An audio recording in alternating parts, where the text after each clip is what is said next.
Hello friends, welcome to this video. This is Rohit. Friends, we are going to create one series on topic web-based application development with PHP. So in this lecture we are going to discuss some prerequisites and fundamental concepts related to programming and web technology. Okay. Friends, if you are visiting this channel first time, please subscribe this channel and hit the bell icon for getting the notifications of latest video from this channel. Okay, so let's start. So we are going to understand prerequisites that will require for understanding the concepts of PHP and web development. Okay, so let's warm up. So first of all, we will understand what is project development. Okay, so project is very general term actually. So project means we try to assume certain problem and we try to find out solution for that problem. Okay, so while finding solution for that problem, we try to use certain process, we try to apply certain methodology, okay, and we try to get the solution for that problem. That is basically developing project. So in computer science, project development is about assuming certain problem and find out its solution by applying computer technology or IT, that is information technology concepts. So you need to develop certain software, you need to develop certain piece of code which will give you solution of that problem. That is basically project development. So again, as I told, you need to apply different methodologies. Okay, you need to go through certain process, okay, while finding the solution of that problem. So for writing software, you need to again use different programming languages, okay, which will help you to develop particular project. So again, what output you want depend on, you need to choose language. Suppose you want to create some standalone application, then you may prefer Java language. You need to web-based solution, then you may refer PHP language, .NET, okay, ASP, JSP, etc. So depend on what output you want, you need to choose certain kind of programming language. Okay, so project development is about assuming certain problem and finding its solution by applying some computer science or IT concepts. Okay, so basically you try to design and develop software for finding the solution of that problem. Okay, so that is basically project development. Then comes PHP. What is PHP? PHP is basically PHP hypertext preprocessor. Okay, and it is one of the most widely used server-side scripting language. So the main use of PHP is development of web applications. Okay, so you can create web applications with help of PHP, which will be fast, which will be reliable. Okay, and as PHP is open source and free of cost, you can use it. So PHP was developed in 1994 by Rasmus Lerdorf. Okay, and now PHP has gained so much popularity, so all small scale industries basically using PHP for web development. Okay, so nowadays so many PHP frameworks are also available based on the MVC, that is model view controller concept. So code igniter is there, cake PHP is there, symfony is there. Okay, list is quite big. So many frameworks are available for PHP, because of which the web application development is getting more faster. Then come your HTML and CSS. So in order to create any web application, fundamental languages you should know, that is HTML and CSS. So HTML is hypertext markup language. So for designing web pages, you will try to use this HTML language. So within HTML language, you will have different predefined tags, okay, which you have to use for defining the page structure. Okay, and with HTML, To control the style of your web page, you will use CSS, that is cascading style sheet. So to control the appearance of each individual element, you can define rules within this cascading style sheet. Okay, so CSS file will consist set of rules, okay, as per which your web page will be displayed within web browser. Okay, so with HTML and CSS, okay, you should also know the JavaScript as well. So JavaScript is client-side scripting language which is used for making dynamic web pages or for adding responsiveness within your web pages. Okay, so HTML and CSS is not enough nowadays. You should also know about JavaScript. Okay, I'm not talking about only core JavaScript, but you should also have knowledge of various frameworks of JavaScript. Okay, so JavaScript is client-side scripting language which adds responsiveness to the static web pages. Okay, so JavaScript was developed by Netscape in 1995, and since from them nowadays JavaScript has gained so much popularity. Okay, so while working with PHP, you should need the awareness about HTML, CSS, JavaScript, all these things you will need. Only knowing PHP is not enough. Okay, then next you have web.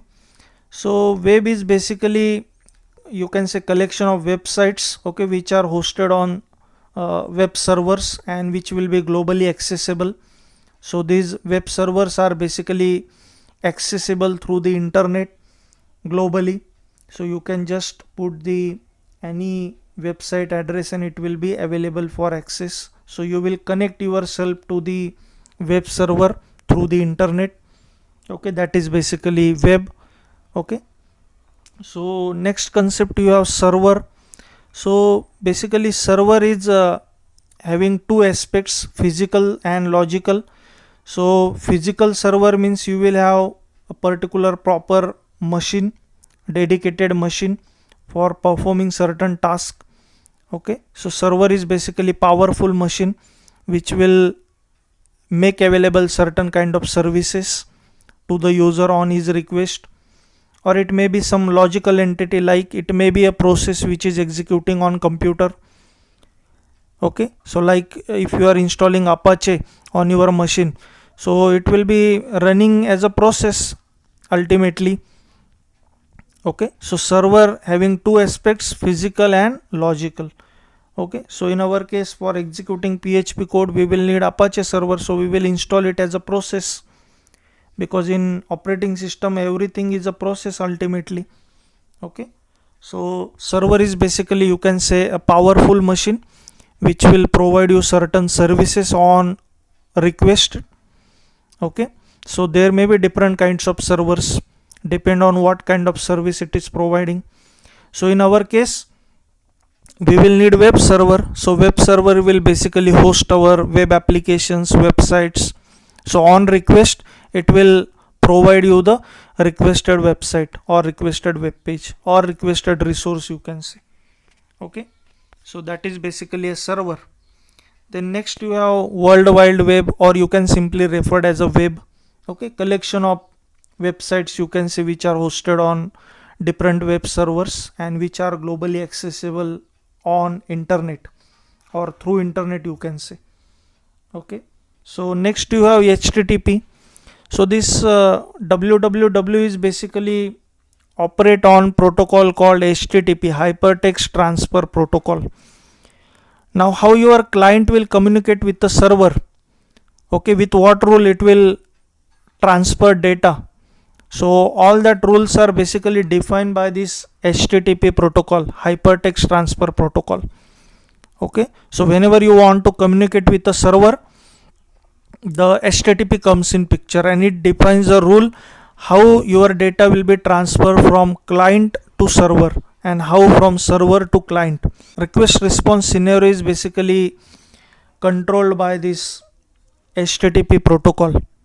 Okay, and it is the fundamental thing for www. So you can say that www is relying on your HTTP protocol. Okay, Then next comes URL. URL is basically uniform resource locator. So everything in web or everything in www is basically available in form of resource. Okay, so website is a resource, web page is a resource, image is a resource. Okay, any audio clip is a resource, any video clip is a resource. So everything is available as a resource. So this resource is basically accessible through certain address.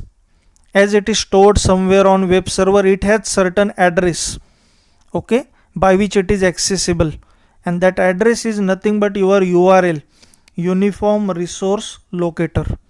So this URL is basically locating the resource on web where it is available.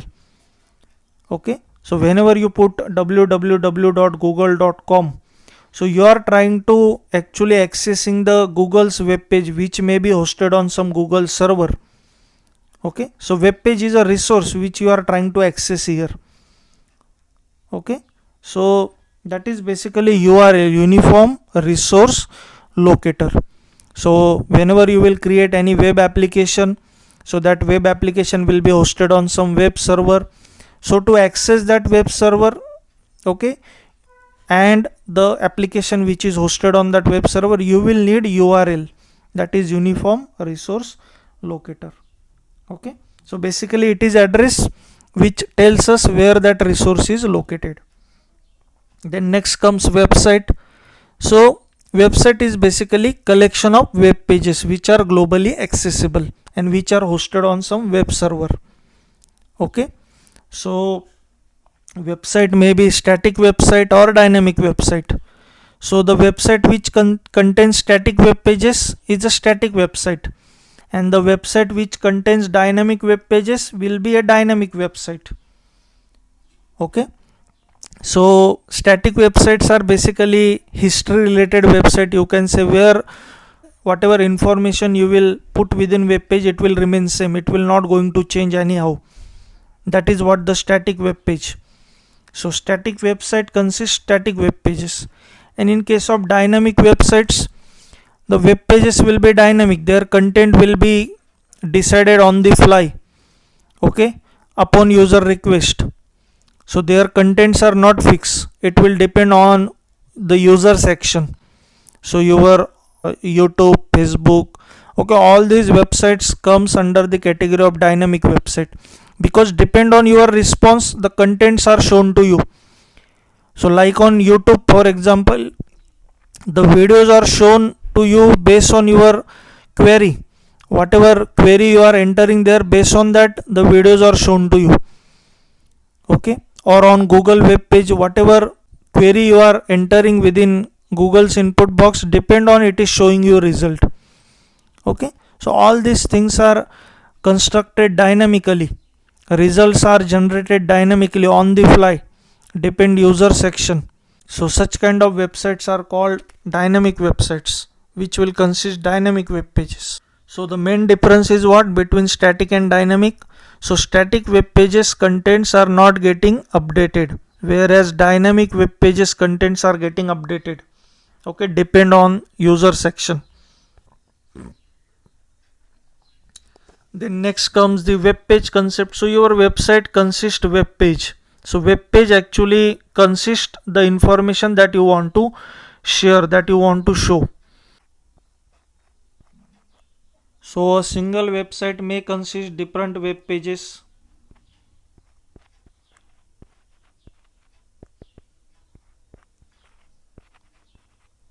Okay, so you may have n number of web pages. So all these web pages will consist different information.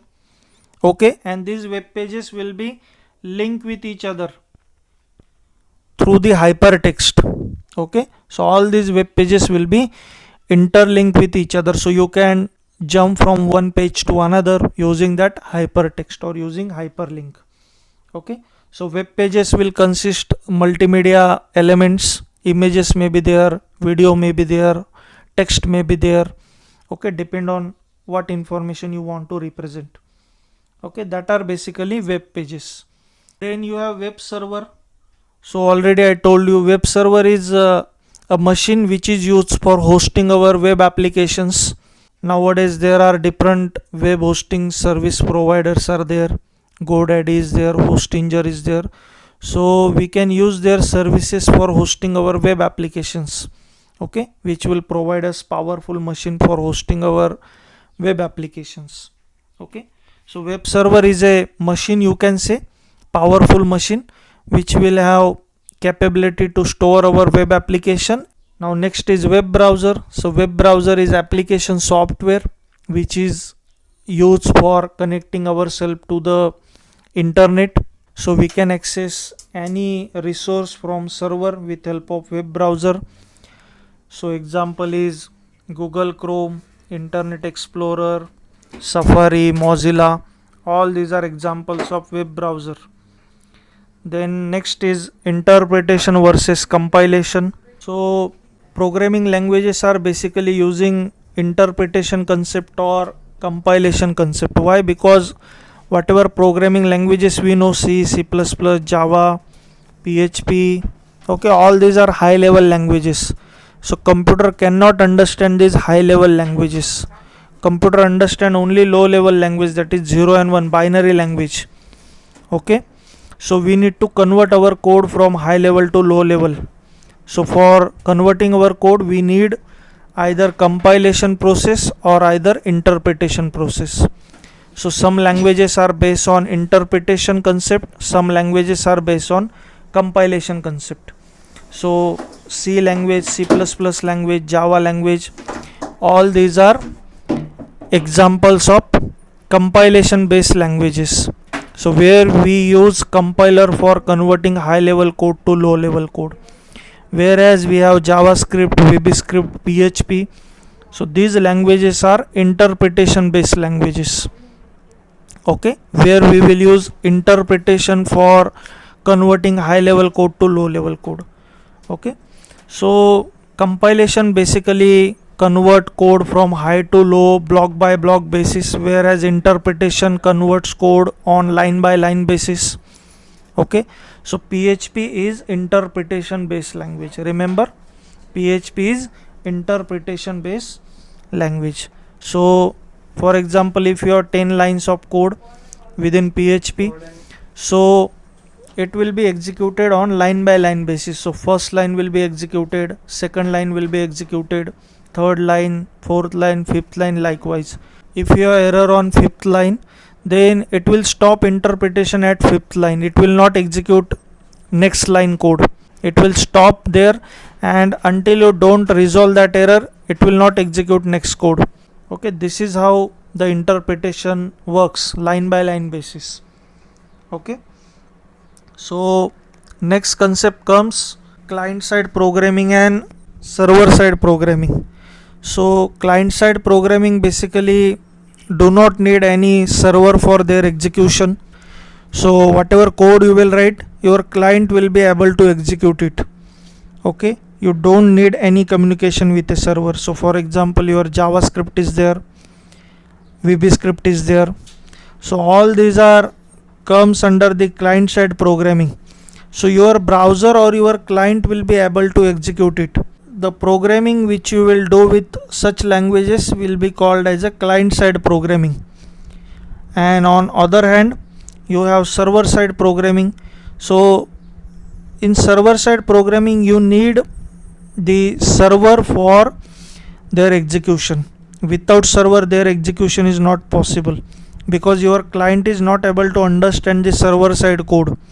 That's why you need to forward request to the appropriate server, so that server will handle the interpretation process, okay, or compilation process, depends which language you are using.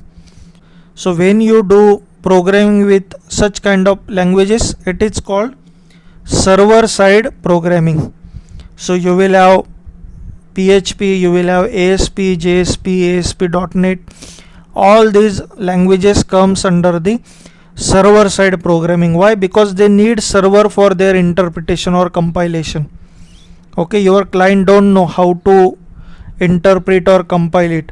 So simply we forward our request to the web server. So server will interpret it or compile it.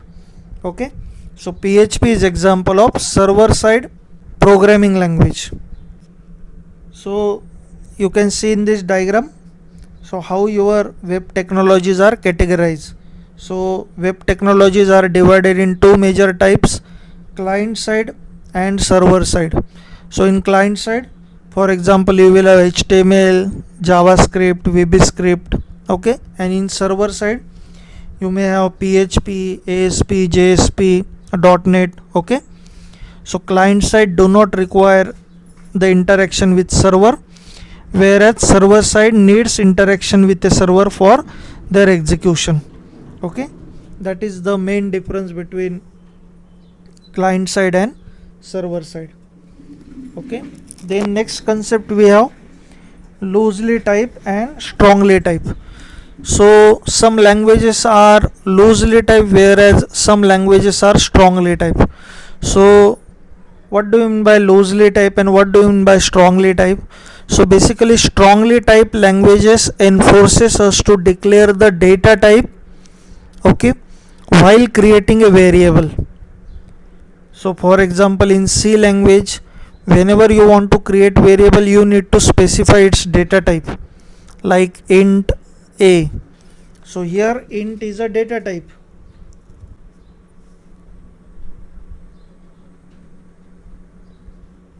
So here int is a data type. Okay, so this statement will tell that a is a variable of type int. Okay, so in strongly type you have to specify the data type of variable while creating variable, whereas in loosely type you don't have to specify the data type of variable, directly you can create variable. So for example, in PHP you can directly create variable like this, and you can store any kind of data within this variable. So the languages which do not enforce us to specify the data type of variable while creating variables, such kind of languages are called loosely type languages.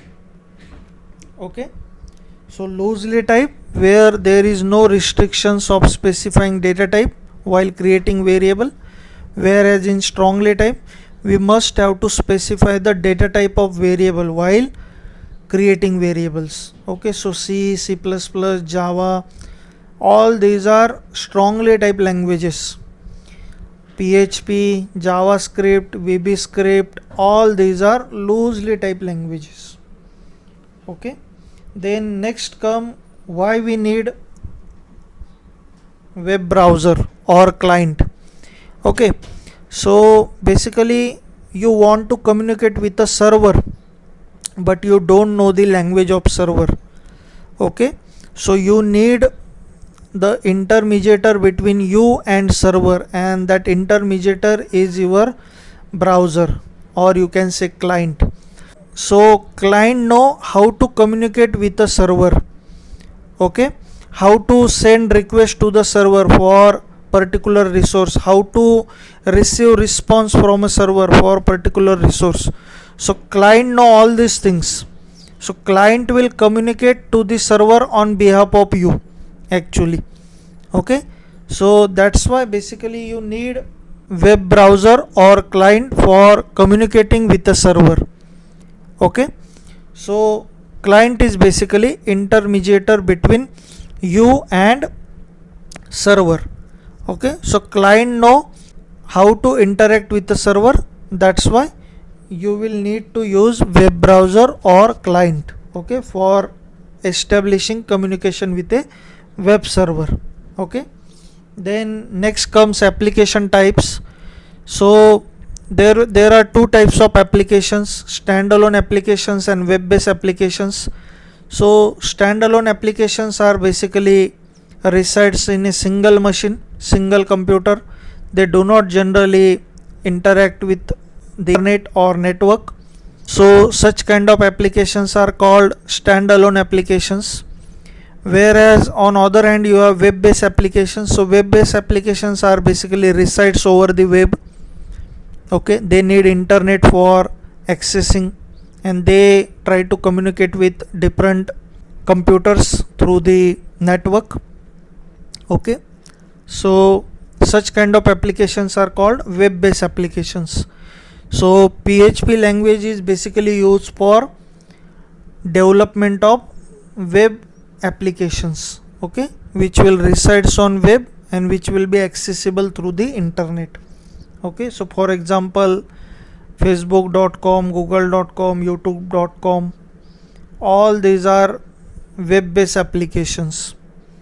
Okay, then how client and server communicate with each other. So client and server are communicating with each other through the request response. Okay, so client basically sends request to the server for particular resource, then server accept that request, server looks for that resource. If it is available, it will return that resource to the client, okay, from where that request was initiated. Okay, so basically client and server are communicating with each other through the request response model. Okay, so there will be series of requests generated by client, and that will be processed by your web server in order to serve the requested resource. Okay, so client and servers are communicating with each other through the request response model. Then see this diagram. This is what happening in the client side programming. So you can see whatever code you will write, it will be executed and it will be processed on the same machine. There will be no any interaction with a server. So for example, HTML code, JavaScript code, VBScript code, CSS code, this will be executed on the same machine, because your client will be able to render it, your client will be able to interpret it. So you will not need interaction with a server. Okay, so for example, if you write JavaScript code, so that JavaScript code will be executed by your web browser itself. Okay, so you don't need any interaction with server in case of client side programming. Okay,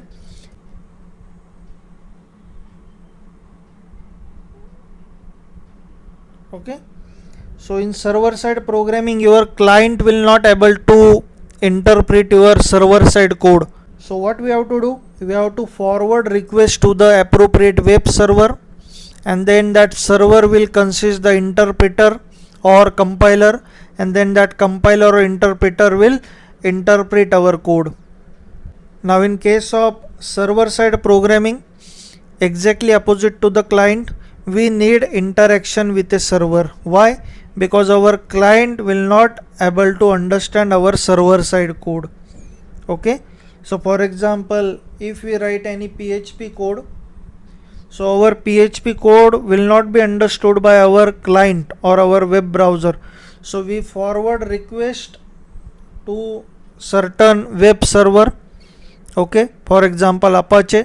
So this Apache web server will consist the interpreter for PHP.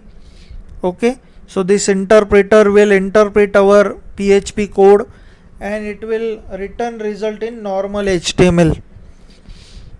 Okay, it may interact with database server, okay, if necessary, and it will return result in normal HTML back to the client from where request was initiated.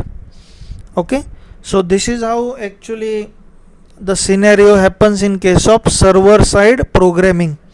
So your client don't understand server side code, so we simply forward our request to the web server.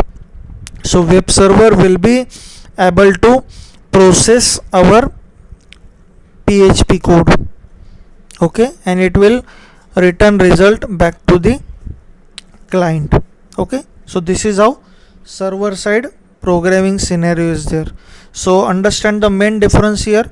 In case of client side programming, you don't need any server because your client itself able to execute your code, and in case of server side, you need server interaction because your client is not able to interpret your code. So simply we forward request to the web server, web server will consist the interpreter, and that interpreter will interpret our code, and it will always return result in normal HTML. Why? Because our browser will be able to understand normal HTML code. Okay, it can understand our normal HTML code. That's why server will always return result in normal HTML.